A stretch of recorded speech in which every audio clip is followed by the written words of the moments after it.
Welcome to the North Group Podcast. We explore the ideas that shape great leadership, sharing stories, insights, and strategies to help you lead with purpose and clarity. Craig Swaniger, Roger North, Tim Heist here. Welcome to the podcast. Good to be together. We're going to dive straight in. Roger, Craig, I am a business owner.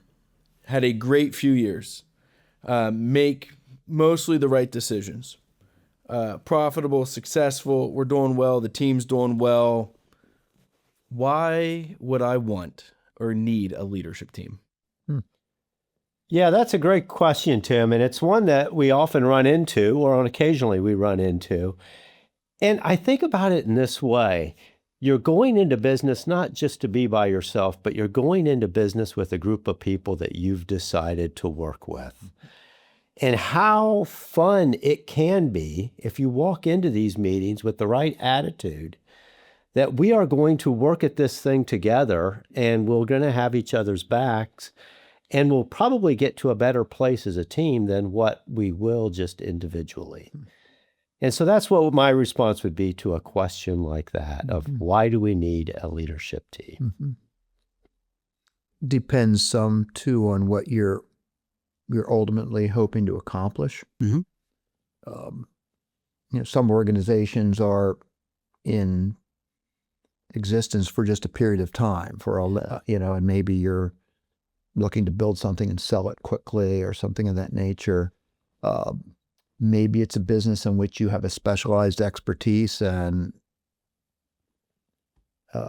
that's what's pushing the business ahead for a period of time. And it takes a certain size, in terms of employees or scale. Sure, right. To need that sort of team. I think another thing is when you go that direction, I think and I don't know if this is leading to another area you wanted to talk about, but is leaders often aren't clear on which decisions they are reserving for themselves and are going to own, which decisions they want input on, but they're still going to reserve the decision-making for themselves, and which are in play for everybody to weigh in on, call it consensus, whatever language you use. I think being clear about that is often the deficit that people experience and don't have as good of experience on a leadership team as they could.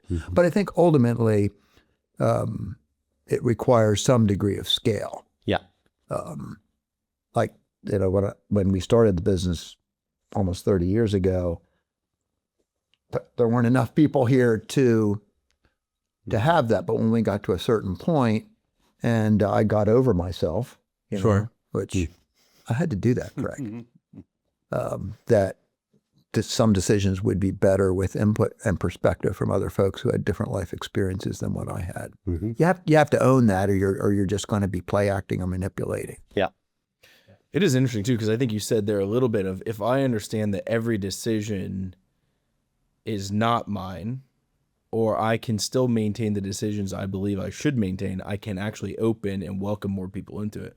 I would imagine, too, and I've experienced this, right? The people that are invited into that, their ownership of their job every single day, how they lead others or lead the team goes up. If you make a decision to carry it out and I had no say, or like my buy-in might drift. And so all those things can level up when I'm given an opportunity to be part of it rather than Roger, my leader, tell me what to do. Yeah. When an organization is of scale to have a leadership team, I mean, that's where the communication can flow right throughout the organization, regardless of who's making the decision, actually. Because if the leader, the owner, the president, whoever that is, decides this is a decision I need to make, there has to be a mechanism of how do we communicate that out so that everyone does get the buy-in that you talked about. Yeah. So we'll play out this scenario a little bit. We want to move forward with a leadership team, recognize if I pull people out of production for an hour, 90 minutes, maybe 2 hours, 3 hours, we'll talk about that. Every single week, every single month, whatever it is, there's a cost to that. There's time, there's resource, there's hassle of meeting, there's schedule, there's potentially commuting and things like that. How do I know it's worth doing that? just, I mean, if the only reason is so I'm not alone or isolated, maybe one person, but how do I know it's worth getting a full team together? Yeah, it's certainly a cost to the business of pulling people out. But there's also a cost of never doing that or doing that very few times, because the cost of not doing it is that you continue to do the same thing over and over again. And the new ideas, the strategy that might be needed with a shifting landscape, you just lose that part of what I consider the fun of being in business, actually. I've always owned the idea that almost no person can operate at 100% productivity all the time. Sure. Yep, I agree. So part of leadership or operating a business is, what's the delta in productivity? So I think that's what we're thinking about here is, let's say I have a manufacturing line and I have a manufacturing supervisor, and he or she plays a role in the productivity of the people on their line by helping them do their jobs better, helping them become more efficient, understand the machinery better. And then we're taking them out of there, as you suggested, for an hour or 90 minutes or whatever it is on a periodic basis. What's the delta in productivity that we could achieve through this conference room meeting that wouldn't be achieved if they were there helping somebody operate their machine in a more efficient, productive, higher quality manner? And that's a real decision. And I think when you start something like that, you have to own that the payoff is not going to be quick or immediate.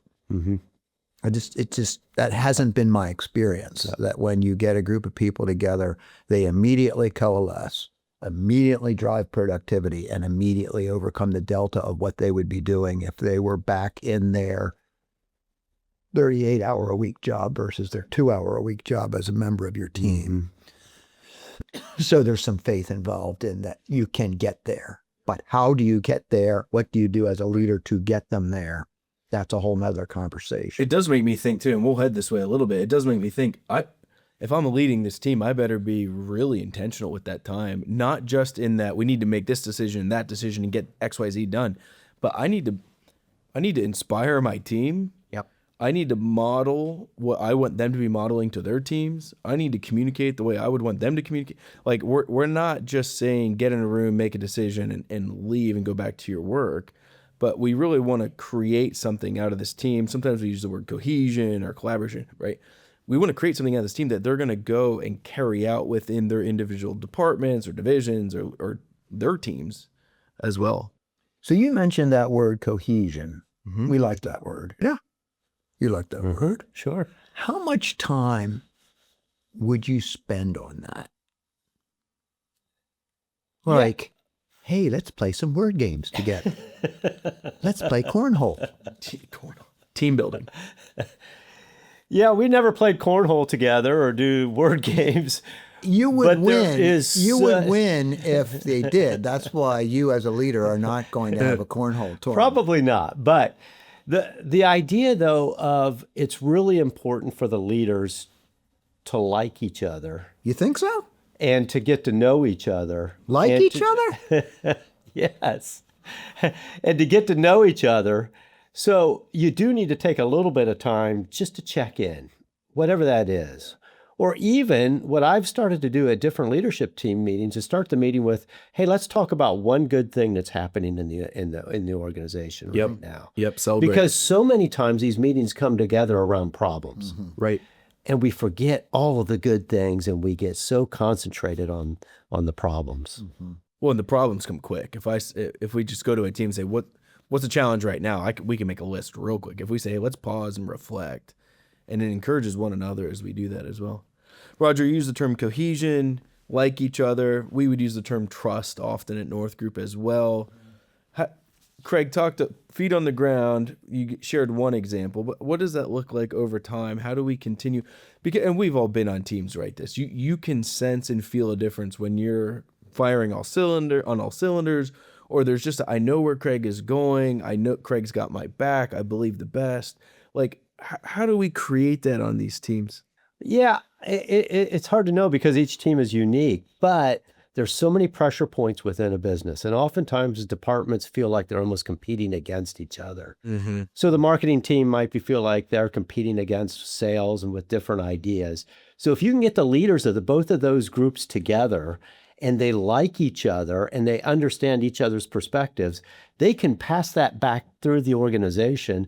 And so everyone has each other's back, to the extent that, it's so easy to say, well, look what they're doing over there. That doesn't make sense to me. And then we can help translate some of that. The other thing I heard you say there too is suddenly they're not fighting another department or division.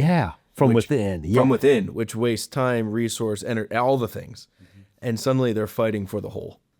So I'm moving from my area to, hey, we're thinking about the company as an overall. How do we fight side by side, not fight one another for what we want?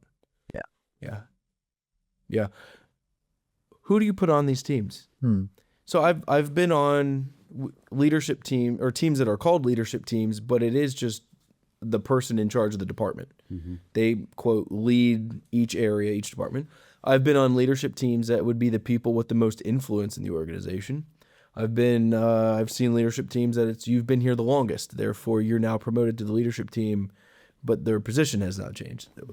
What would be best practice? How do we think about this? Or if I am a business owner considering, how do I make those decisions?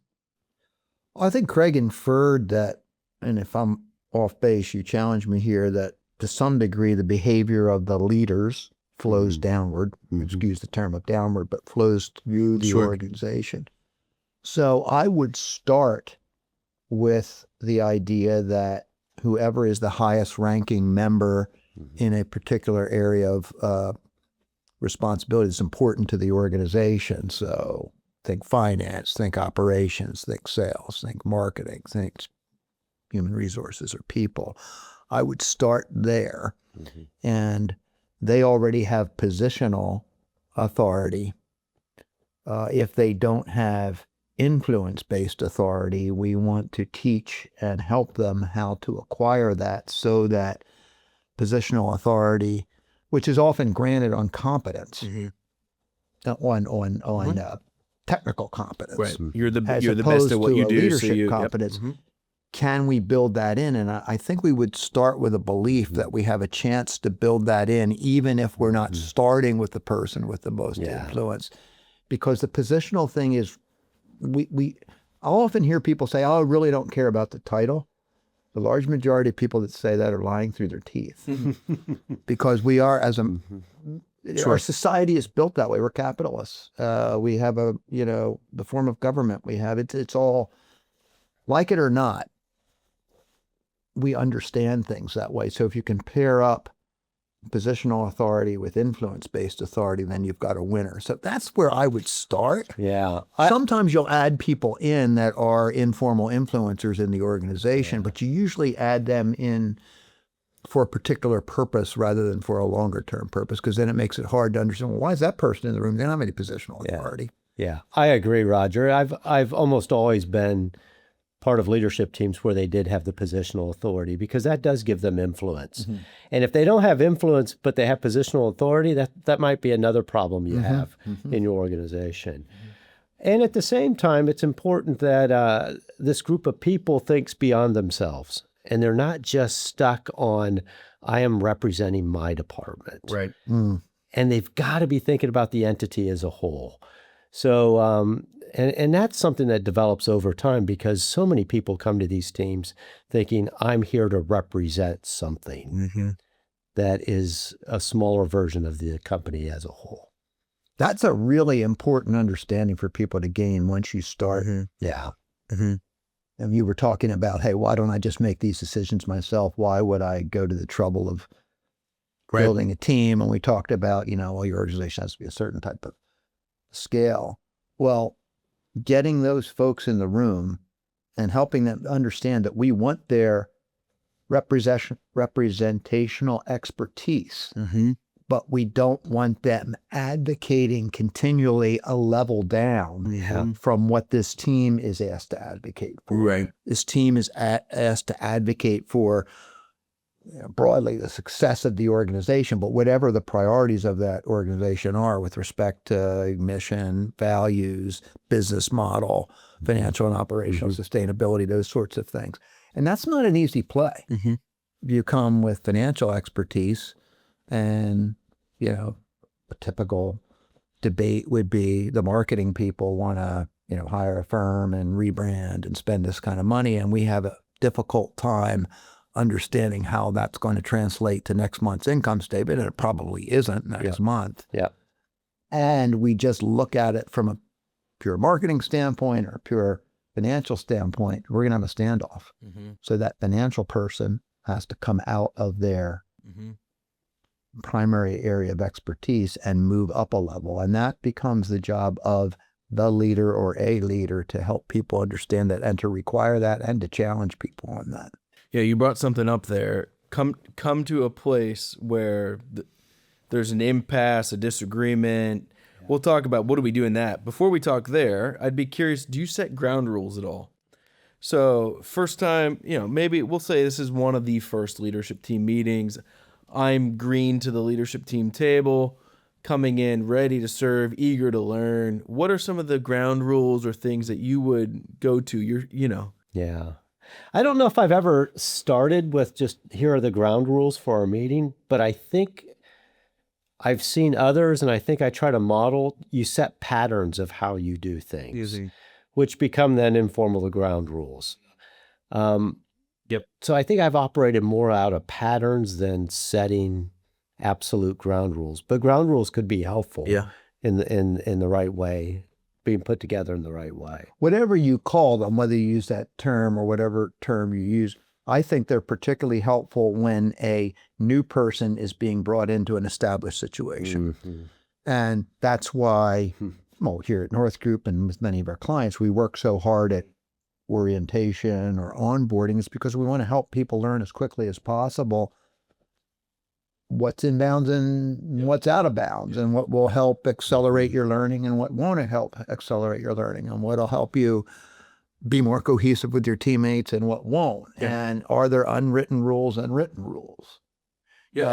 So whether they're written or just explained, I think particularly when you bring new people into the organization, or particularly a new person onto the leadership team, because there are different types of decisions that get made. There's time-based decisions that have a degree of urgency to them. Maybe something was imposed on us from the outside, and the leader may say, hey, we've got to decide this today. I'd like to have a strong conversation, but at the end of the day, I'm going to have to make a decision. I just want to be influenced by you folks, but understand, I'm going to make the decision because time is an issue. Roger, how do you handle that on a leadership team when somebody has a really strong opinion, or usually one person comes with that really strong opinion and they say it very quickly? And if nothing is done, they carry the day because everyone gets quiet. Oh, yeah. We've all seen and been victimized, if you will, by strong personalities and overly assertive styles. And so I think it's the leader's job to understand the default positions of the people on their team and make room for those default positions to be accommodated within that room. And I think the biggest problem comes when the style that you just described is the leader's style. Yes. Because then that's, what am I going to do with that? Yeah.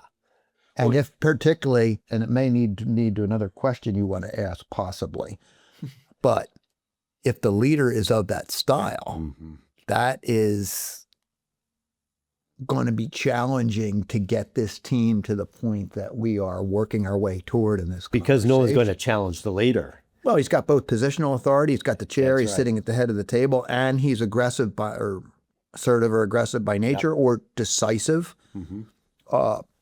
confident, or perhaps even overly confident. And then if he's 6'3" and 240, you've got that issue as well. Tight end.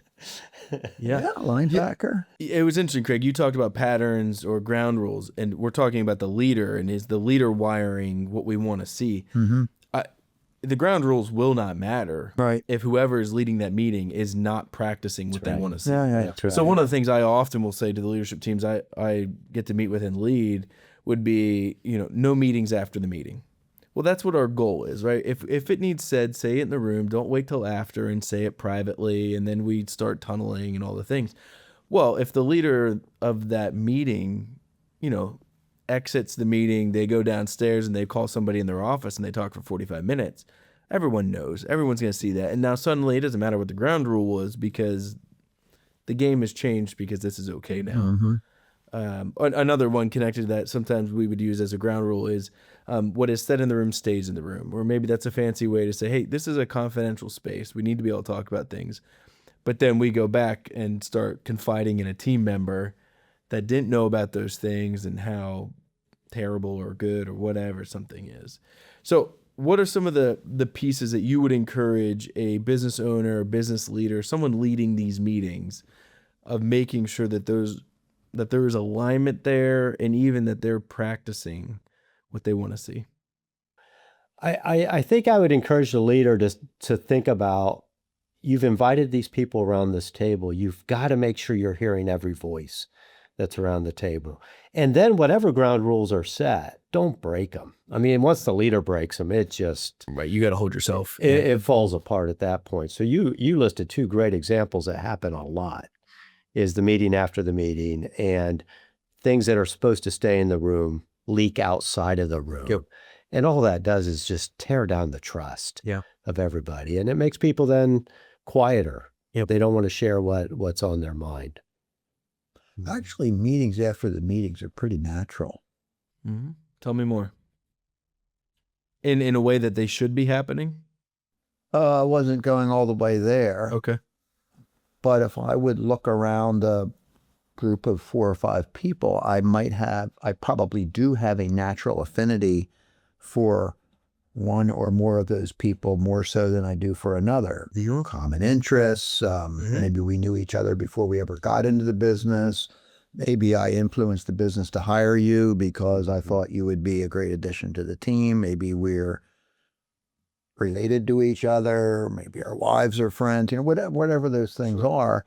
And it can be very innocent because now we work together, but we also maybe go out to dinner together on Friday night. So it might naturally come up that, what we talked about the other day, I wasn't really on board with that. But so I think it's not common to go into a room and treat everybody to have the same relationship with everybody.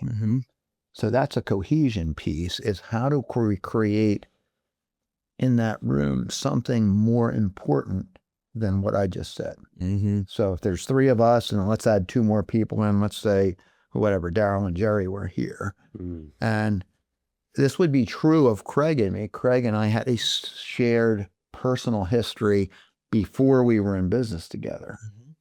And so I think we've probably had some moments which we would like to do over when we've come out. Because of our shared history, we may see things in a similar manner, but they may not be exactly the manner that was processed within a larger group. So it feels natural for us to go out, for a sandwich and talk about that. So at some point we have to have a higher ideal than that. Yeah.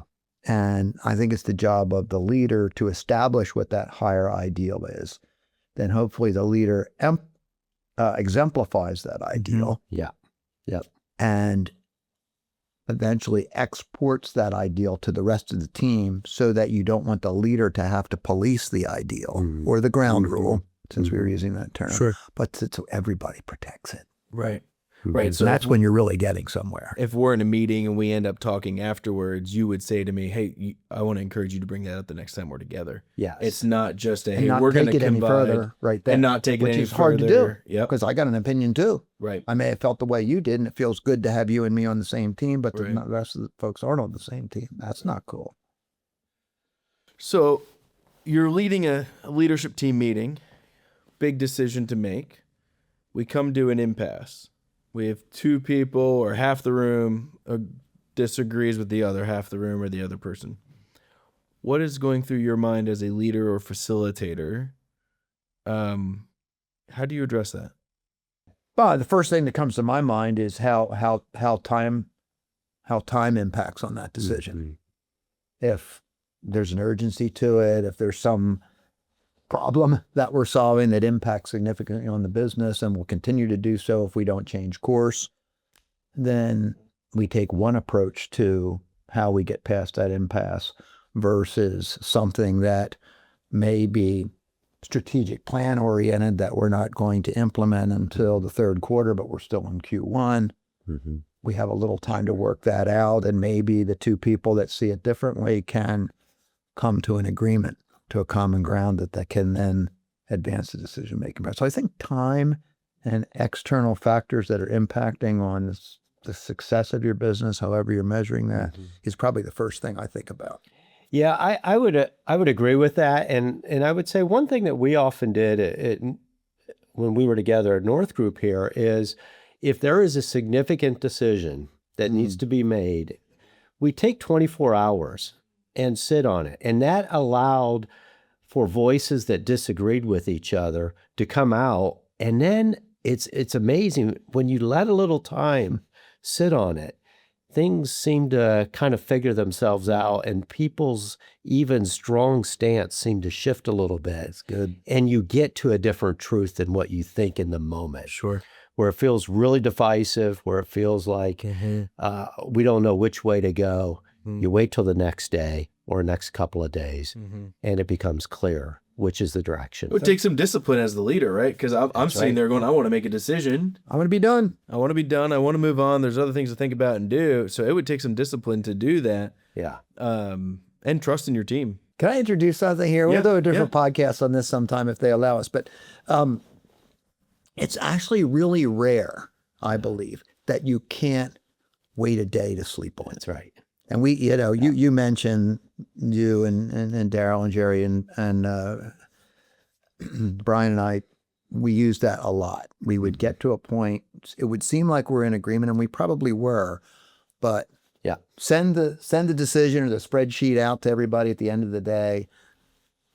If you have a doubt about this, you sleep on it, you didn't sleep well, whatever it might be, communicate it back to the group, and maybe we'll reconvene, maybe we'll adjust it slightly, or maybe everybody will come back and say, no, I'm still on the same page. Right. But what I was going to say is, I have this philosophy, and I've never really tested it, but we could talk about it some other time if you think it's valuable, is that I like to say that all urgencies experienced in a business should be externally imposed. So you're going to have some things that are externally imposed. Like, if a snowstorm coming, should be closed tomorrow. Okay, I didn't make up the snowstorm. It's just something I have to decide. Tariffs. But if you're, well, recently. Right. But if you're consistently dealing with internally imposed things that need to be decided quickly, there's probably something that's not functioning properly inside of the business. Do you think that's a fair way to think about it? Yeah, I think that's really actually a helpful way. Are we imposing our own time frames that are just artificial time frames? Yeah. Or we haven't dealt with it and suddenly it's at our door. Yes. It's become an urgency because we didn't deal or with it. maybe we even didn't get the leadership team to a point of cohesion that we can even have a conversation about this subject. Yeah. Now this subject has come to bite us because we should have dealt with it 6 months ago, but we avoided it because it was too contentious. Yeah. And now here it is at our doorstep. Yeah. The good example of that could be, we have a leader that gets it done, but they're not a good cultural fit. And we just keep working around it, until one day we can't work around it. And now we have to do something, and the team is watching and saying, what are you going to do? That's right. When we could have handled or dealt with this. Good example. Or addressed this for however long. Good example. Good. I'm curious, if I'm the leader of an organization and I'm thinking about, okay, hearing what you're saying, is my team effective? Do I have the leadership team I should have, or the right people on it? Is it effective? Yeah, what questions should I be thinking about or asking myself? When do I say, hey, North Group, come, when should you facilitate versus I should just take care of this? Yeah. Help me process through that a little bit of what should I be thinking about as I apply this idea with my own team? Well, the first thing that comes to my mind of an ineffective team is one that's always in total agreement with each other. So a topic's brought up and everyone right away agrees. or there's no input of any other solution or idea. Yep. And I actually think that's a red flag. There should be a little bit of a healthy back and forth with each other. Yep. But if everyone's on the same page all the time, it means there's something stopping people from expressing other opinions. Yeah. So if we never see disagreement or we never have difficult conversations, it's probably a sign that our team is not actually cohesive. That's right. They're not having the difficult conversations. And do they trust each other to disagree with each other? Right, to have that, yeah. You know, Tim, the large majority of organizations that we have the privilege of dealing with are privately owned. Mm-hmm. At one point, or possibly still, they are entrepreneurially led. Mm-hmm.